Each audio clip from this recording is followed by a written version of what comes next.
Hello and welcome to episode 6 of the eLearning Unlocked podcast. I'm Jill Chester, the founder of Littleman Project. We're a bespoke development company that specialises in developing learning experiences for charities in the third sector. This podcast runs alongside our eLearning Unlocked blended learning programme. The programme supports learning and development professionals in charities to design effective e-learning for their staff and volunteers. In this 6th episode, we're going to be discussing branching scenarios with Tom McDowell. So I first saw Tom present a session at the World of Learning about the use of Dungeons & Dragons to support leadership training. The session really resonated with me because I love L&D and my son loves D&D, so I was excited about the idea of these two worlds colliding. Plus, Tom's a really engaging and funny speaker. I then attended a workshop run by the Learning Network where Tom ran a session on developing branching pathways. This has been a topic of interest in the last eLearning Unlocked unit, so I'm really looking forward to talking to Tom about why he's so passionate about branching pathways. So, hi, thank you for joining us. I've got Tom McDowell with me today, and I would love it if you could start by just introducing yourself and tell us a little bit about some of the stuff you're interested in and doing, because I know you've got fingers in a lot of pies. Yeah, well, hello. Thank you for having me, first of all. My name's Tom. I'm currently the learning ambassador for a company called Colossian. We generate AI videos for L&D. And I'm also the chairperson for the Learning Network, which is a community interest organisation here in the UK. And we focus on really trying to sort of aid networking and bringing the L&D community together, but doing it in a way that's not kind of overly formal. It is about going, hey, everyone here is a practitioner or a line manager. We've all got experiences that we can share. It's just a really nice environment. We run a lot of events around the country, and then I run a couple of things such as the Instructional Design Tips YouTube channel and the annual conference, or twice a year conference as that's now becoming, which is very exciting. So yeah, lots of different things going on. But I mean, my kind of real love for L&D comes from the human impact it can have. Like, technology is really cool, and I get very excited about it, but the technology is very much kind of like a tool to impact human, sort of to realize human change. My kind of light bulb moment for L&D was working in retail and kind of seeing, I was a manager of a team. They were underperforming. When you underperform in retail sales anyway, you make less money, so people couldn't afford their rent and to eat. The key reason, in my view, they were underperforming is the fact that the training was, I'll use a polite word, really bad. So that was my kind of like, right, this is a way I can fix this problem in businesses. Realised actually that's really difficult to do well. So, cut some slack to the people who did a bad job there. But it's sort of, over a decade later, it's kind of still my focus is just that, how do I help people be better at their jobs? Whether that's technology, whether that's a conversation, whatever that may be. And that in everything I do, that's kind of the focus. But then recently I've been looking a lot about how we move beyond the stories are important in learning headline and focus. And so what do we mean by story? Do we mean narrative? Do we mean an actual story? Do we mean case studies? And how do we make those actually useful to people? Because I think we've all probably had enough of everyone sit down and for the next hour I'm going to regale you with this business anecdote. It's like, yeah, okay, great. We've all been to that talk. One was enough for our entire careers. So how do we as kind of learning designers and instructional designers move beyond that kind of you are the passive absorber and instead put people kind of in control of those stories that we want to tell? I love that.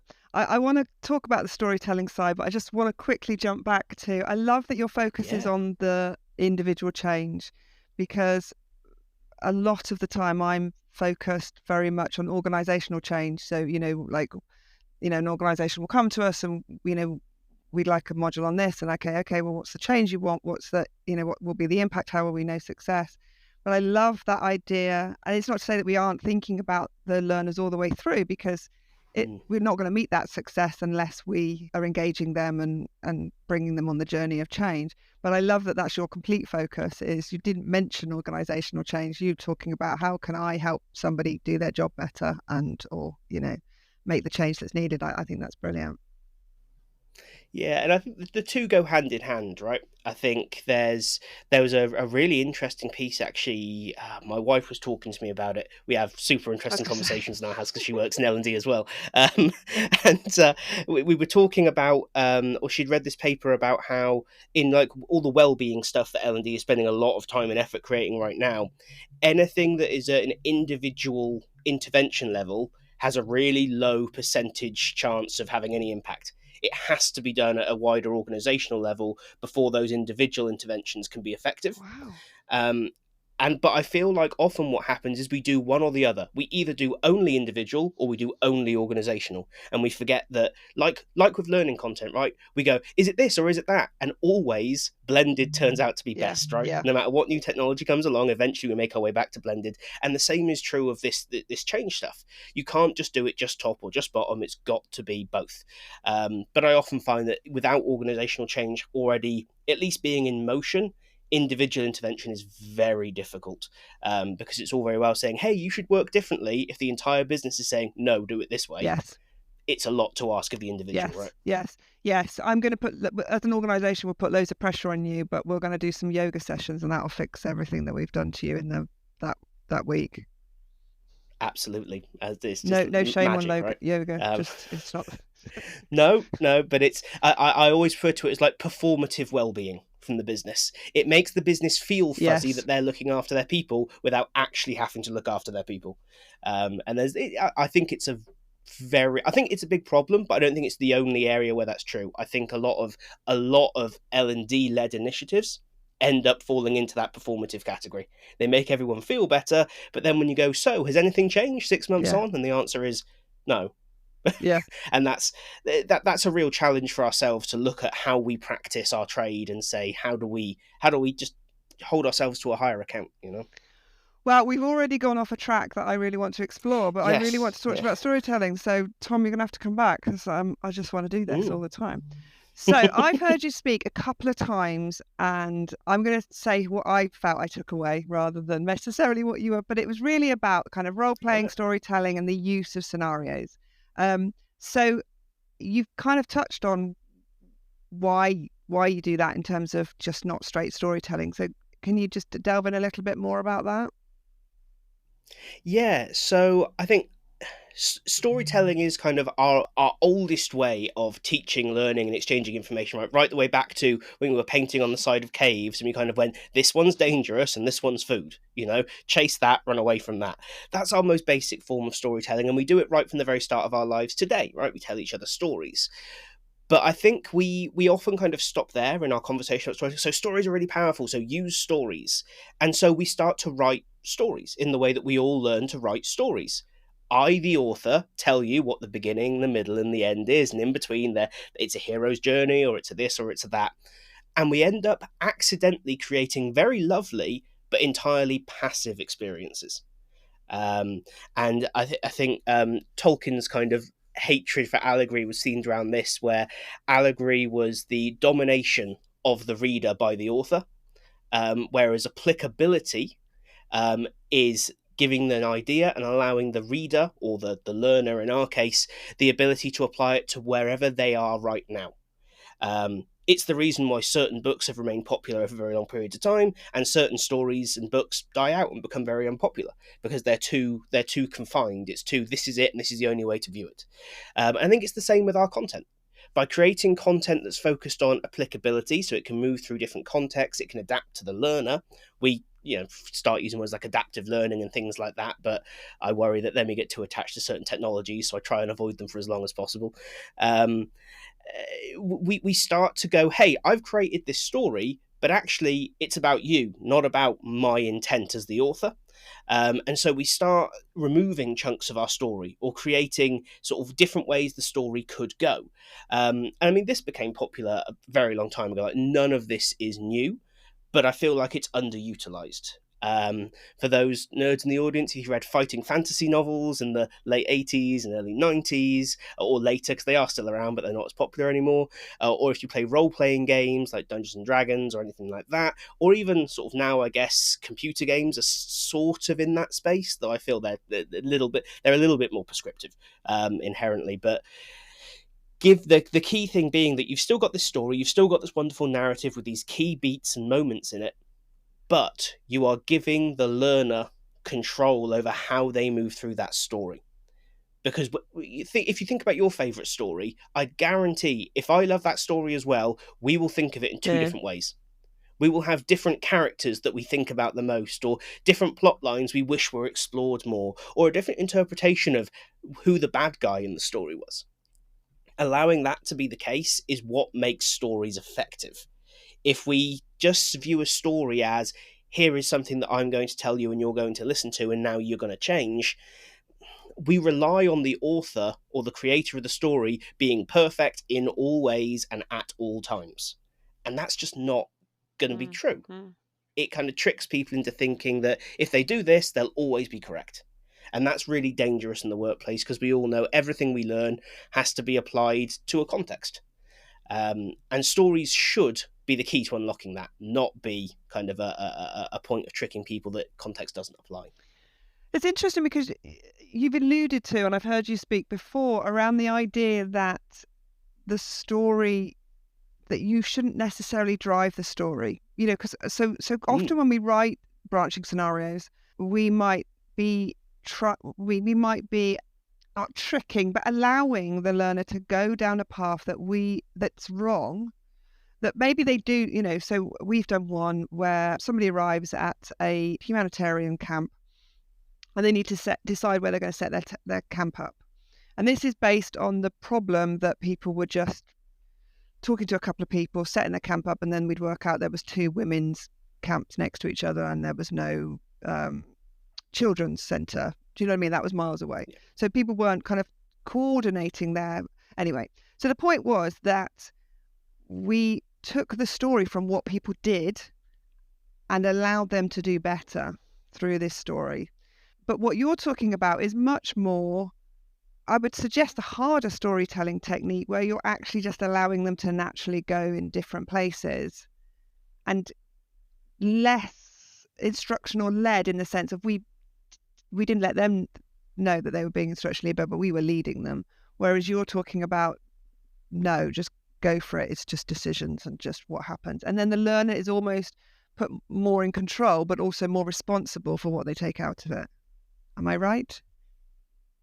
Yeah, I think it's important to note that there's a kind of ideal world and there's a realistic place that we're at, right? There's all sorts of things that play into that. But to my mind, we want to, broadly speaking, simulate the world that they're actually going to make these decisions in. And in that world, there aren't many guardrails, not really. Yeah. They can make really bad decisions if they so choose to. So allowing them to do that safely, rather than kind of going, oh, that was a bad decision, you may want to reconsider and hit the undo button, and because none of that exists, right? And actually, we all kind of know that when we think back to our lives, we'll all have made maybe a couple of big mistakes, but we probably learned a lot from them. However, they're quite costly in the business world, or especially when you're dealing with other people and their safety, let's say. But being able to make those huge decisions in a kind of no cost, no danger environment is really helpful. But it's also, as you say, really difficult. First of all, from a content creation perspective, how do you deliver that? Creating it digitally is really difficult. Creating it in a room is easier than creating it digitally, or at least until recently, but it's very difficult to scale, because then you've got human groups happening. That's expensive and takes time. That is changing slightly with some of the cool new technologies coming in that are going to allow us to sort of procedurally generate content based on what someone says to us, but that is in its infancy. It's super exciting, and I think it's definitely going to totally change how we approach this, but it's not there yet. We're in the experimental phase, which is, again, very exciting, but not actually that helpful from a rollout perspective. I think it's the best way to word it. Really, it can be really effective, but that doesn't mean we have to go, well, I can't get to that, so therefore we do nothing. I think actually giving people that halfway house between, look, I'm not just going to tell you, I'm going to give you choices, but I've decided what these choices are going to be. That is much better than just prescribed information. Yeah. It's got to be steps towards kind of our our shining story on a hill, rather than going, well, we can't get there, so let's just keep telling people what to do. So actually, what it is it's okay to still be thinking about it in the way that we're doing, but maybe thinking about adding extra choices in, more side paths and rabbit warrens that people can go down and loop around, and less, I mean, if you look at the mind map that we came up with, it was quite big, but adding more to that. But then I suppose it's balancing that with the learner feeling like they've just got completely lost, and that you then have to build a story that's still really engaging, and they don't just think, what on earth am I doing in here, and why is this, it has to be based on some sort of tangible reality in terms of what outcome could have happened. Absolutely. And I think for that as well, and something that I don't think is done enough, is there should really, if you're giving people this broader freedom, it's also important that within that freedom, there is the option of realizing I may have made a mistake and trying to correct it. In a lot of branching scenarios, especially traditional ones, once you go the wrong way, you've gone the wrong way. And it just gets worse and worse from there. And I think one thing I've always tried to encourage is the idea of don't create pathways that are, this is the wrong pathway. This is just the choice that someone's made. Play out that story. If they get 3 steps down that pathway and go, I have made a mistake, there needs to be a mechanism for them changing what they're doing. Not being stuck in, well, you've made 3 wrong decisions, so now your 4th decision is between bad and really bad. No, there should be an, oh my God, stop everything, call in someone for help option. But you never see that. No, really good. Like that. It's and yes, it extends the story and makes the development more difficult, but that's gets us a little bit closer to what someone could do. Yeah, exactly. So I did actually have, one of my questions was for, well, kind of 2 that's come off this. So one is, how do you feel about try again? Like, you've come to the end of your story. In life we don't get a try again. We would, but we'd get a whole new scenario, and then talking of cost and development. How do you feel? Do you think that that's a good option? Not to force the learner, but to say, okay, you've come through this path. Do you want to have a go and try different things based on what you've learned? Do you think that's a useful thing to do, even though that's not what we get in life? Yeah, so I feel like it really depends on the situation. Broadly, I am very in favour of giving people an opportunity to do something a second time.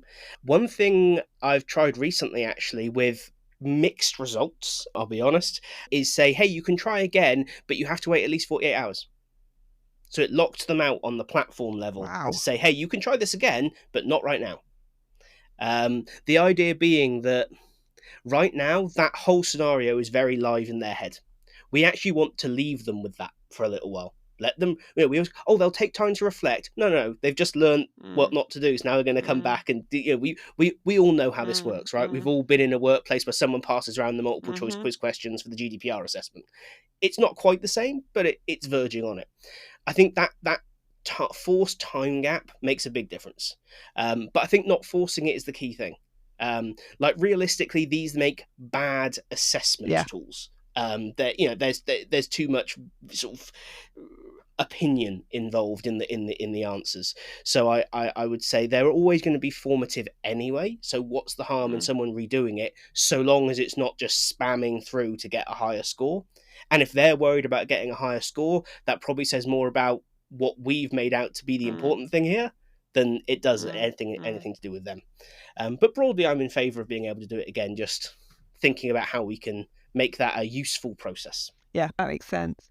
So you have written a guide, which I have a copy, and it is bound. Look at me, it's bound. Oh, look at that. So why did you write that? Tell us a little bit about it. If we could share it with people, I think it's really useful. So yeah. Yeah, there are some awesome spelling mistakes. I found a few. I enjoyed that. I always like to. That's it's that one thing of, like, with all the sort of generative AI sort of written content out there, you can be assured it was human crafted, because there's my dyslexia plastered all over the thing. It's the writing there will capital be a letters, version 2 with some As corrections. a fellow dyslexic, it was as soon as it's in caps, it's a completely different word. There's no shape to it, so you can't tell. That's Can't be dealing with that. But I've also been told dyslexic fonts, people don't like them if they're not reliant on them, so I try and stay away. So, I mean, that the version that's out at the minute is an update from an older version. When I was running a consultancy called Evolve Learning Design, we basically went into organisations to help help existing L&D teams improve some element of their practice. And this is one of the things that we did. We did a whole course around it, and this was kind of part of a handbook that went with that. The biggest thing that I kind of wanted to put this back out for is that I see a lot of people talk about branching scenarios, then go, oh, I've pitched it in the wrong place. It's taken weeks to develop. It's cost this much. Right, we'll never do this again. So the biggest thing for me in that is identifying when are they useful and when is it the right business decision to deploy one, because they do take longer to make. They require more upfront work. They require more development work, less than they used to, but still more. And that is a really important business decision that we need to consider.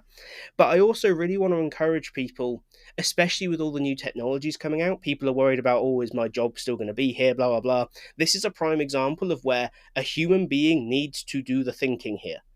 It's got to be go out, speak to people who are actually going to take this, gather the story, bring it together. Then, yes, use exciting new technologies in the development phase by all means to make it quicker, more efficient, all that stuff. But this is one of the areas where there is still going to be a really strong need for human beings in L&D. And I think that's important for us to be thinking about right now, rather than just catastrophizing, that's it, the end of the profession is upon us, because it's nonsense. But it's spreading and getting louder, and so we need to be thinking about where the human touch points are in this process. I could not agree with you more. No, absolutely, and I love it. And the guide is really useful, and I loved that you refer back to the science behind, the sort of learning theory. It's really practical. I have a bit of a kind of a nuanced question here, because we had this argument in the office, and I'm not going to say which side I was on. But in terms of the term branching scenario, you have mentioned branching pathway, that's the title of this. And I wonder if that's because you are concerned yourself about the term branching scenario and how it's used. Have I just put you on the spot? Do you have that concern? Oh, yes, it's perfectly fine to put people on the spot. I think for me, it's that my kind of, I don't know, history in this world is that of fighting fantasy books and role-playing games where we talk about pathways all the time. Your character goes down a path, they choose a direction. To me, it's the right language to be using to describe what this is. It just makes sense. For me, I like to use terms that I understand, my stakeholders and SMEs understand. I don't have to spend a long time explaining, because that I personally think is one of the reasons why L&D is not always well regarded in business, is we tend to talk nonsense a lot of the time. We use a lot of jargon, a lot of buzz terms, and we rename stuff constantly and for no real reason. Whereas if I say, oh, it's a branching pathway, with about a kind of, oh, okay, you're right, I get it. I choose different directions, I go down a path. Yeah, spot on. Like, no one's really going to struggle with that. The minute you start talking about scenarios, that word carries a lot of baggage in the work, especially in the workplace. Scenarios are attached to very unpleasant conversations 9 times out of 10, or bad situations. It's a term used by the disaster planning team and these kinds of things. And I would rather stay clear of it.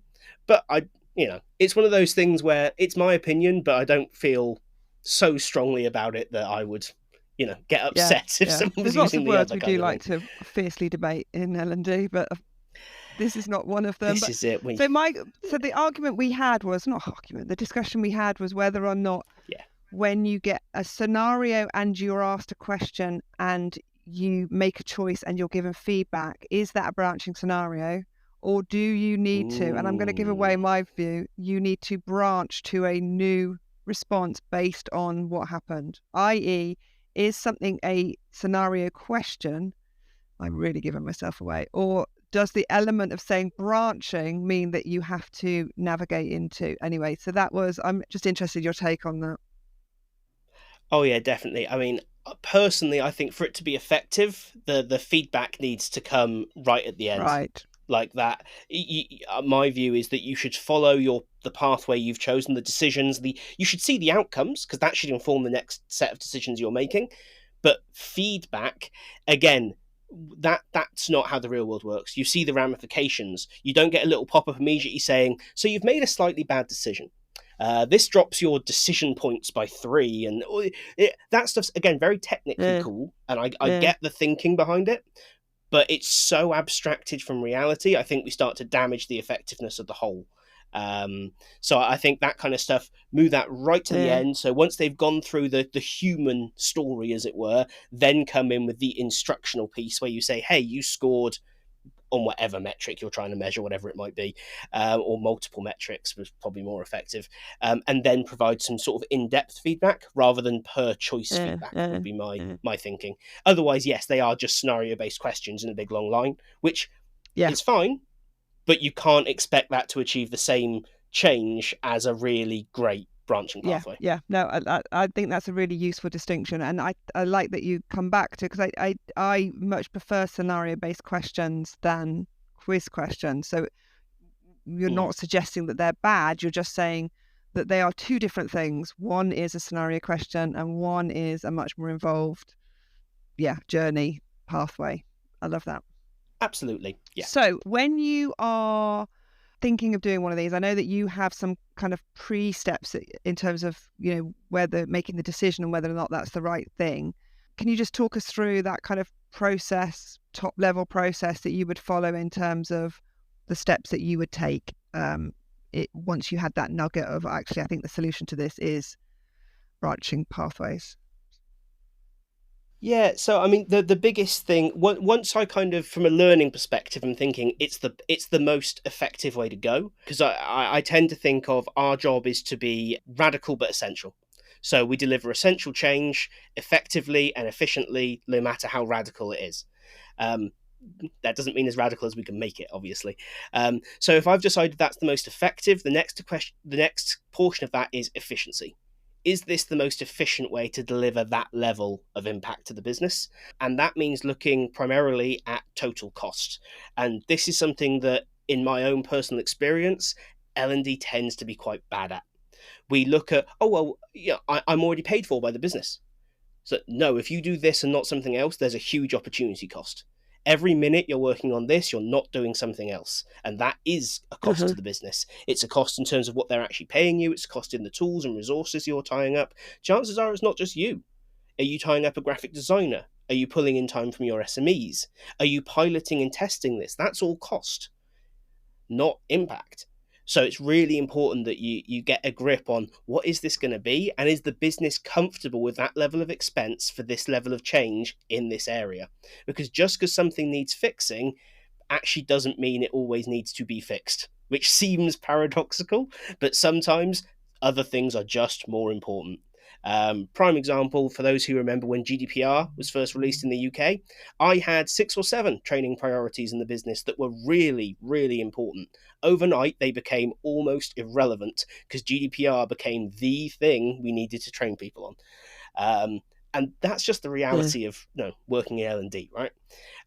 So that's the big thing for me, is get those costs together, consider the time, the resource, who you're going to need to pull in, and then think about your learners. Because even if it's the most effective and the most efficient thing you can deliver, there's this frustration we have in L&D sometimes that infrastructure is not always great. And you don't quite know what the future in your business is going to look like. So is this reliant on a piece of technology that's still going to be here in 6 months to a year? And this is something actually I've been thinking about this week, and will get added into the next version of the document in more detail, because we are seeing this huge explosion in new technologies right now. And whenever that happens, there is going to be a consolidation period. So if you build something on a technology, really be sure that you are willing to buy into the longevity of that technology. If you're not, don't go down this pathway, because it will be, if you have to rebuild it for a small change later, the business will not thank you, your learners will suffer, and you will want to curl up in a ball under your desk and have a little cry. So I think that those are the big things from a kind of, do we do this sort of standpoint.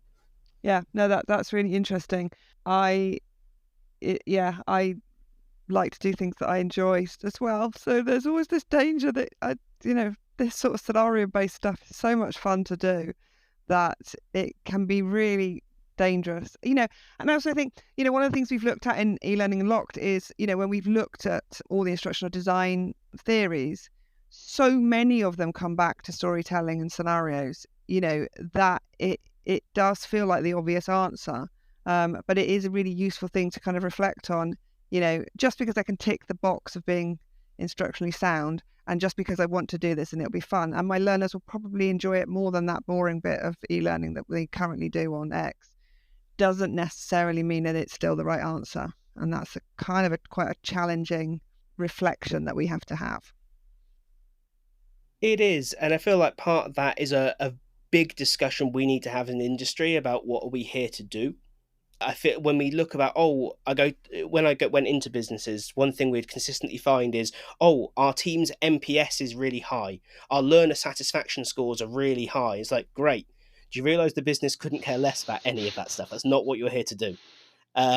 This is what, again, when we talk about, how do we get a seat at the table in those broader discussions? That's why we often don't get one. Because we rock up and go, we are beloved by the business, and the room of accountants go, that's marvelous. Are you spending huge sums of money? Yes. Stop. That's when we don't come to those conversations with the right information, and equally then we're not making decisions based on the right information. Right? What I care about at the end of these scenarios is not actually, hey, did you really enjoy that? Was that better than the e-learning you were doing before? No, 6 months later, I want to look at the business and say, has the target metric moved? Is the number higher? And that sounds really cold and inhuman, but that's the point. We do the human stuff to move the inhuman things, because it's human beings that have got to change, but the business, because it's a business, not a human entity, cares about the number. And if we're not driving the number, we're not doing our job. And if we're not driving the number up, the people are not doing as well as they could, which usually means they end up suffering. Whether that's lack of bonuses, lower pay progression, not getting promoted, we're letting them down by not focusing on the number and instead focusing on, do they like us? Do they enjoy our content? Am I really clever? Which is all nice to know, but actually not important. I mean, I have to say, when you said the scores are high and they really love us, all I'm thinking of is all the organisations where they go, who?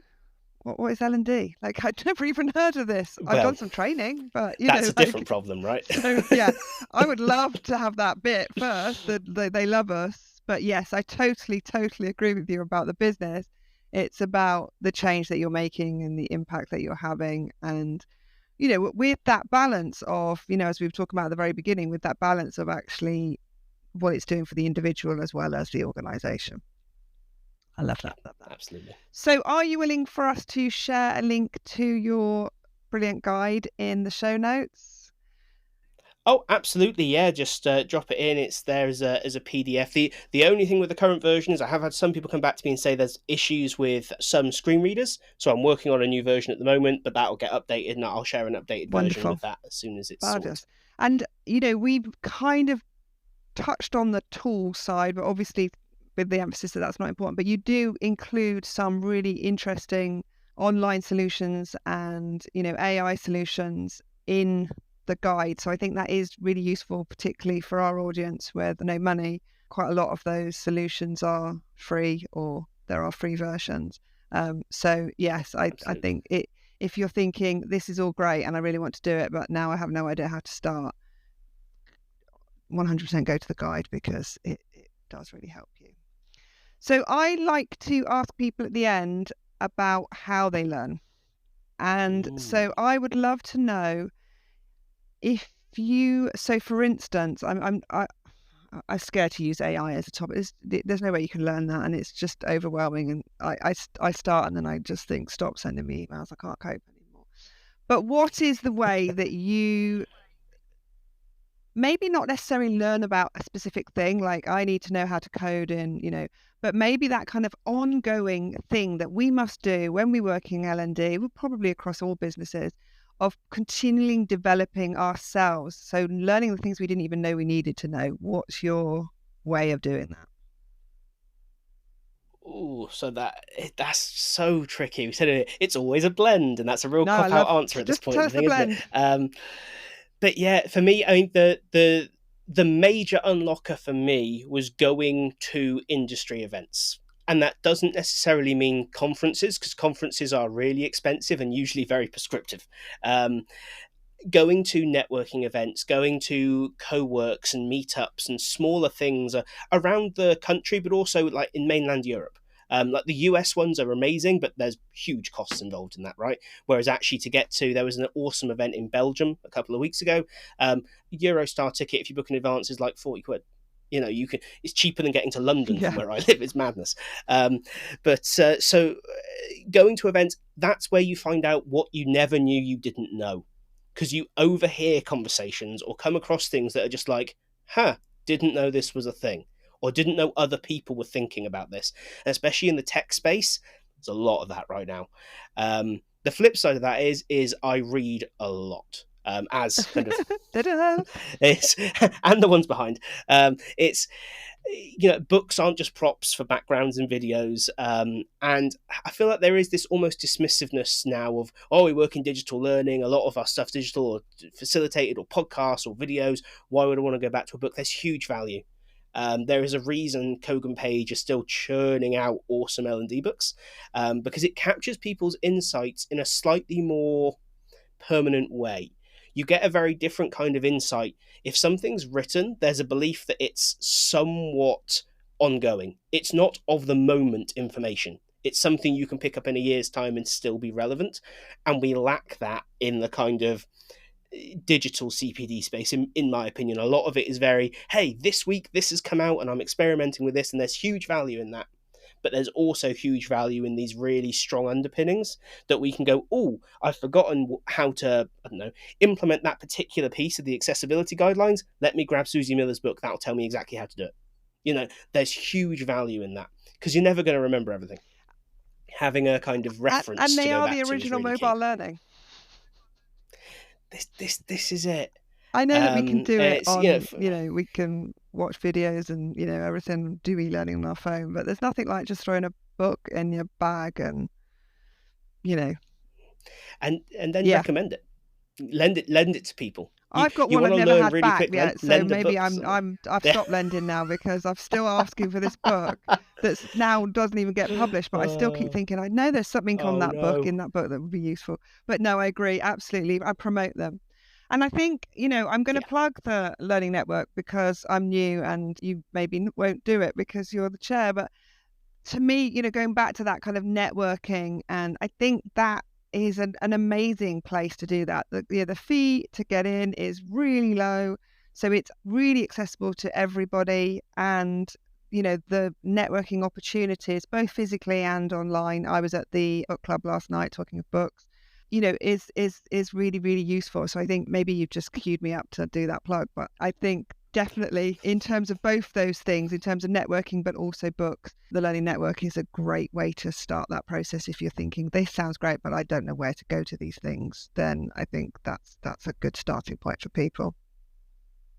Yeah, it's a lovely group. The only thing I would add beyond that is, once you've done those two things, experiment. Don't be afraid. Just try stuff and watch it blow up, and then go, oh, well, that was interesting. What do I learn? There's nothing that can replace that. So. Thank you so much. That was really, really, really enjoyed that. Went in tangents I wasn't expecting, which is always great. So thank you. And I will put all of as much as I can in the show notes of the things that we've mentioned and talked about. So thank you very much. Thank you so much for having me.